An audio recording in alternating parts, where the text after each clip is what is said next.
October 6th, welcome to the Please Subscribe show. Linda's about to make some eggs for breakfast. Why are you naked?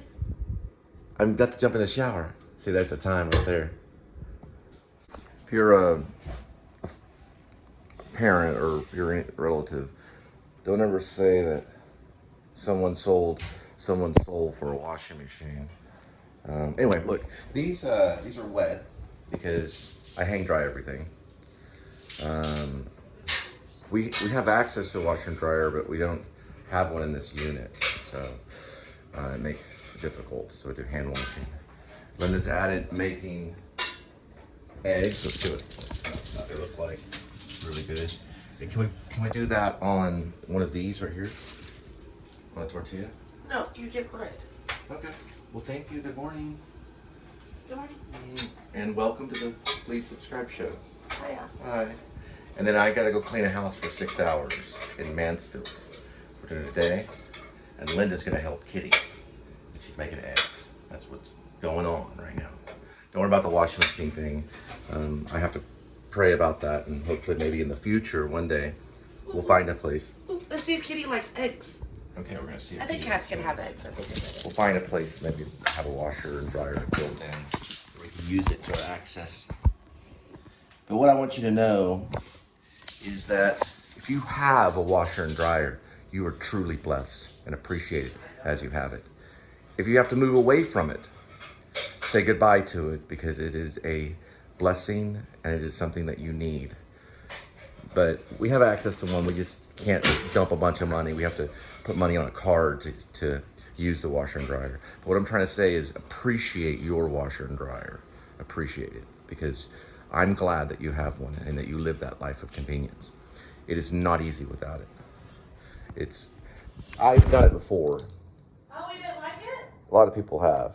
Oh, and if you don't have a washer and dryer, leave a comment and talk about how, you get to do things without a washer and dryer and how that is.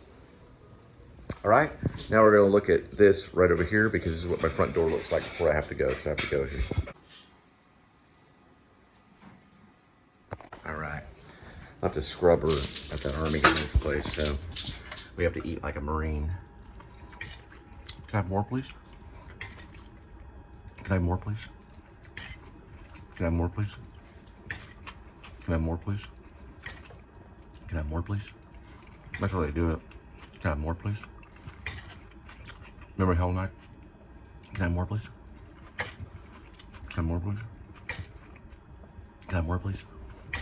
Oh, that's what it looks like right there. Probably about as good as what they eat. Eggs. Can I have more, please? Can I have more, please? Kind of unorthodox, isn't it? For a Hollywood movie. Can I have more, please? Can I have more, please?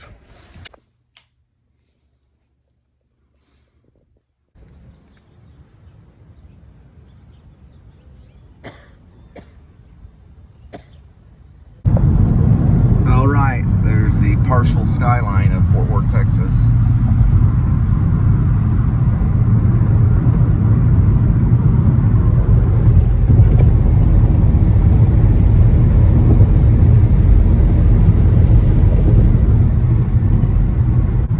All right, we'll be coming up here pretty soon. This is welcome back to the Please Subscribe show. You didn't go very far right there, but that's okay. We're going to be coming up to the Demon of Fort Worth. It's on top of the Cutting Edge Haunted House, which takes place off of Lancaster. It's been there for a long time. It's got its hand up in the air, like rock and roll style.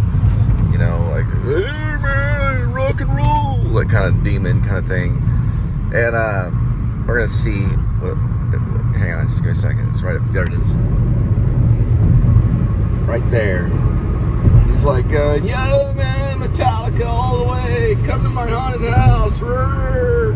Ah, ah, ah. Let's see if we can show it.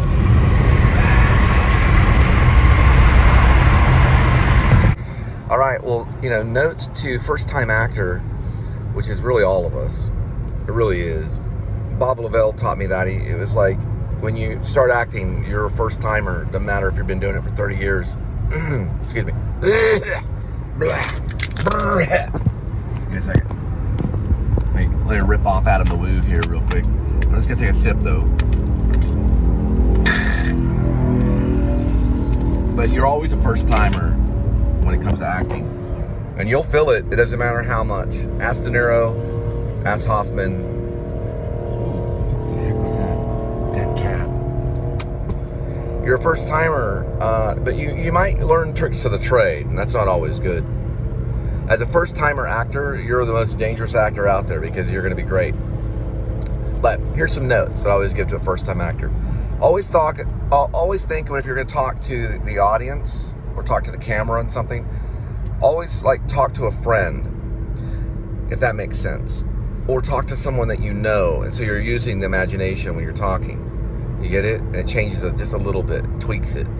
So that way you have a detailed image of the person. See how it switched from when I began?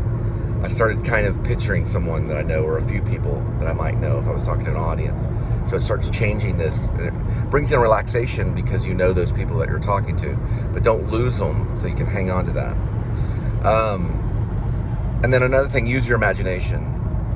You know, have things going on where you're thinking about, so you can get your mind off all the preconceived notions and theatrical conventions. Sorry, it's a detailed note. A theatrical conventions like this. I'm swept with too much house cleaning. Oh dear. Now some people probably do that. I don't know. But they may say, man, I'm really drained with all this house cleaning, but that's okay. I'm going to continue with it, you know. Those are a couple of notes. Good ones to give, you know. Imagine talking to a certain person, you know, whenever you're starting to speak. You know, imagine them. So I'm trying to do it so I'm not hypocritical now, you know. And then sometimes emotion can come in, and then when you're relaxed, it can flood in. We called it imaginary monologue. Bob Lavelle and I did. Well, the class did. We call it imaginary monologue. I don't know if Strasberg talked about imaginary monologue. That might be something that we advanced later on. But I'm sharing it with you because it helps. There's all different ways to do it. Diane Salinger taught me you can isolate parts of the face of another person that you're looking at.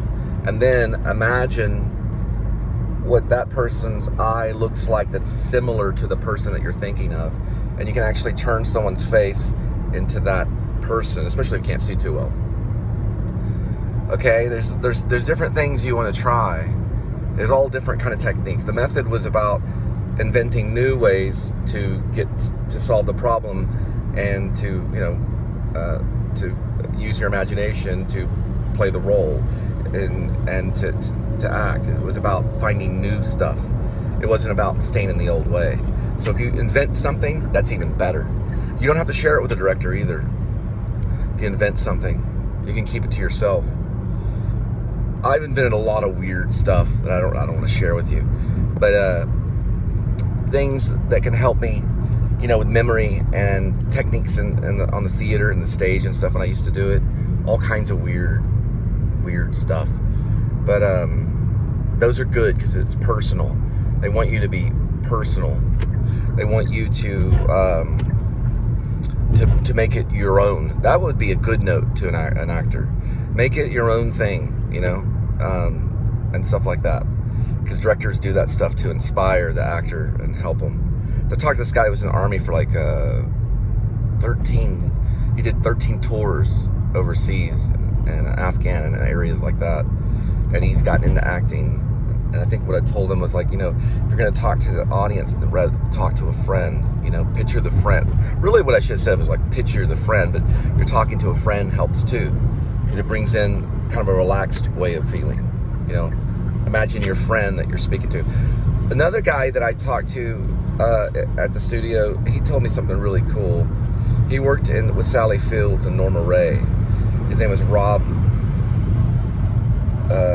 Lieberman. It's great. All right, Cole, I'm editing. His name is Rod. Great guy. Leibman or Leibman? He was It's in this one spelled play L-E-I-B-M-A-N. won an I think award we for it, pronounced like it Tony or Leibman. something. It doesn't matter, but And he was in It was, Norma Ray. Angels in America. So you're going to get it wrong here Tony a Kushner, few times, but don't worry about him one of the coming original. in here from the Rob future. Lieberman, he was in Norma Ray. He's time traveled in He, from my every night bathroom when he did this one talking little to you. segment, Okay? he This is talked Ron to his dog, Leibman. and You'll say it helped wrong him. a I few guess times, maybe then you he think came you up get it with that right when you're moment, cleaning the maybe in house in the rehearsal. second part of the vlog. But he told this Still little get it wrong. moment of the You thought you play said where he was Rob speaking, he saw his Lieberman. dog out there. It's actually And Ron it changed it for him, Leibman. you know, it tweaked it. Here we're Just a Sally little Fields. Now maybe And someone so might that's say how he Ron got through that. Leibman, I thought it was cool. but I heard Ron Leibman. Yeah, great guy. So he was in this one play that was I think he won an award for it, like a Tony or something. It doesn't matter, but it was Angels in America. Tony Kushner, he was in that, one of the original. Rob Lieberman, he was in Norma Ray. So he, every night when he did this one little segment, he talked to his dog, and it helped him. I guess maybe he came up with it at that moment, maybe in rehearsal, but he told this little moment of the play where he was speaking, he saw his dog out there, and it changed it for him, you know, it tweaked it just a little bit. And so that's how he got through that. I thought it was cool. He told me that. He asked me, you know, you sure this is something you want to do? I was like, I wouldn't be here, man. It's like 2,000 miles away. Oh, they didn't know about YouTube and all that stuff. It's a big deal, but it's, you know, Broadway is like, that town is crazy. But, you know, there's a little community theaters and all kinds of stuff all around New York City, especially on the island, the Manhattan. That's where all the theaters are. And, you know, they'll help you. Just pick up a broom and ask questions. And start sweeping, you know. I do it for the world. The world is my stage. So that's what I should have told Rob. You know, he's like, you sure you want to do this? Rob Lieberman, you know. Well, the world's my stage. Why would I not? Oh, on the Rob Lieberman thing, he imagined his dog. So when he was doing one of the monologues for Tony Kushner's Angels in America, he would imagine talking to his dog because he couldn't figure out who he was talking to. He even called the playwright, who was Tony Kushner. He called him, and he was like hiking in the mountains somewhere, and he had him on a cell phone. It was like, who did you write this monologue to, this little segment? And Tony Kushner's like, I'm hiking right now.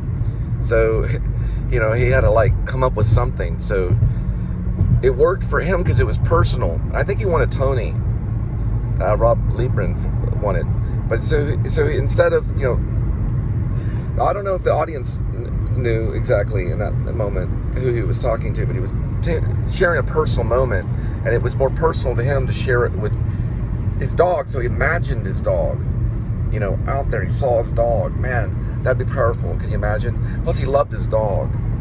You know, if I did something where I'm talking to my kitty, hey kitty, I'm gonna do the whole monologue. You little kitty, yes you bird, yes you birdie, yes you bird, yes you little kitty, come here kitty, yes you bird, you little kitty. But then he just put the words to it. It worked out great. They gave him a Tony. No, it wasn't like that. I didn't see it, but he was pretty intense acting coach. He was pretty intense.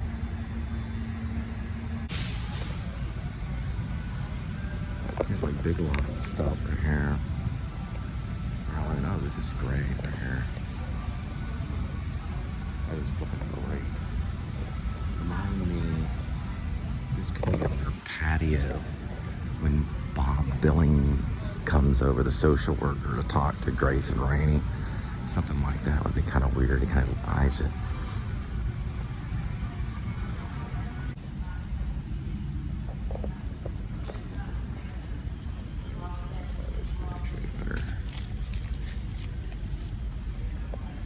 I don't know.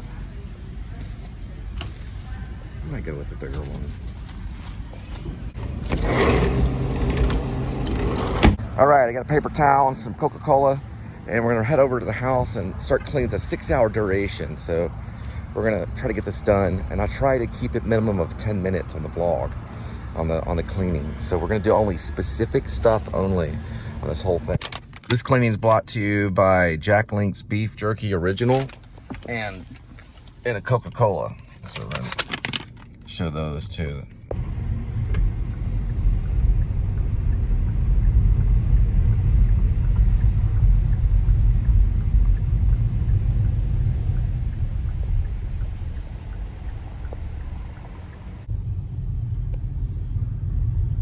this will be a 6-hour duration.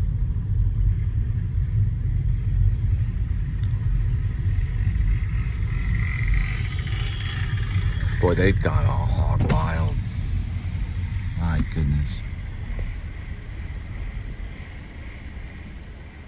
It's like, hey, you like my hat? Let me see something here. Let's see, it's 002 or something. Okay, blah, blah. Yeah, it's gonna be on this side. Oh, wow, there's a really cool one down there. Wish I could show it to you, though. It looks very demonic. It's like red skeleton thing. It's amazing how people get into this.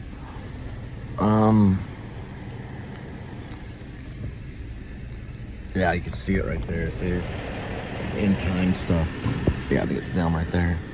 I don't know if they're moving or not. I'll have to ask. I'm gonna always kind of like park in the. Wait, that's 1011? Oh, it's the next one. It's the next one over. Never mind. Let these guys go. These guys are like truly working. Actually, you know what? They got me blocked now. Oh, well, they're quick. Minute work. It's this one over here. I thought it was these guys. It looked like they were moving. Going with the new truck. And that's what I was looking at right there.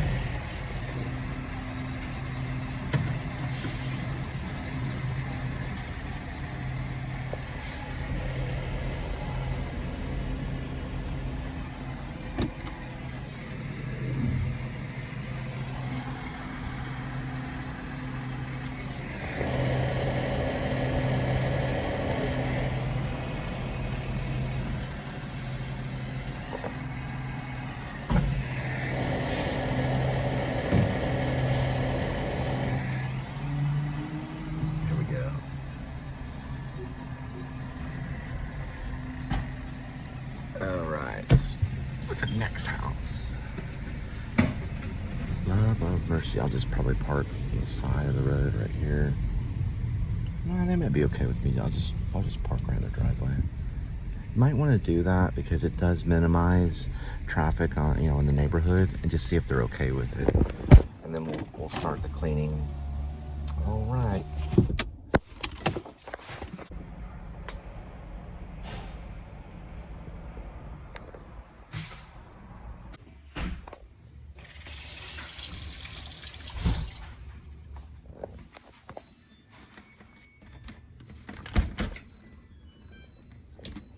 Sometimes it's okay to empty their dishwasher, but you have to kind of think for them or think like, I'm like, where would this go?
I mean, I set the timer for the cooking. I mean, the oven cleaner, sorry. I'm kind of looking for, I set the timer for the,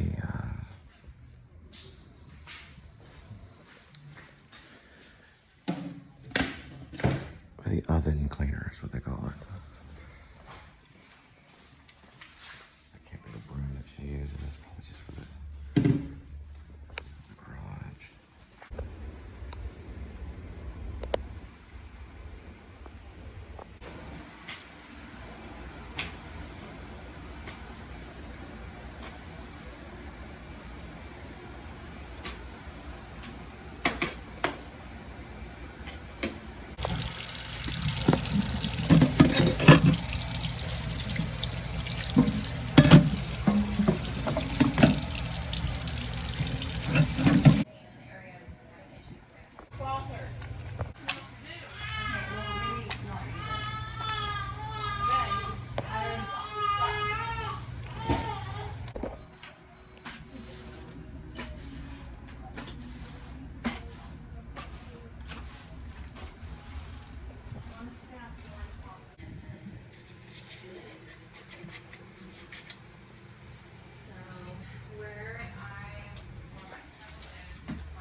Okay, I'm expecting maybe an extra 2 hours on this puppy.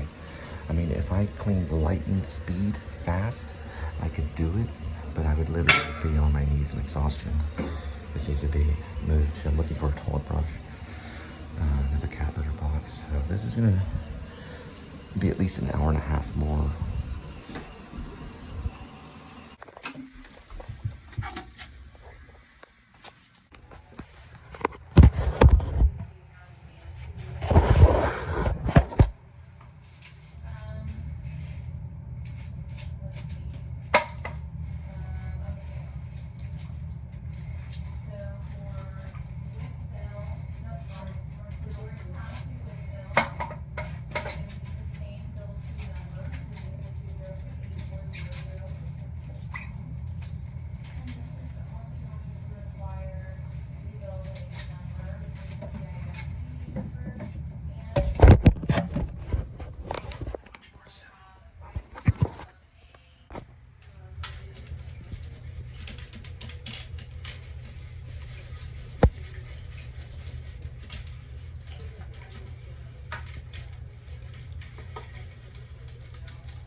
Feel that you have to show what you're doing on your face. Just don't do any kind of expression to a certain extent. Let it come rather than me. So if you're losing yourself in the work, right, you should really just relax.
October 6th, welcome to the Please Subscribe show. Linda's about to make some eggs for breakfast. Why are you naked? I'm about to jump in the shower. See, there's the time right there.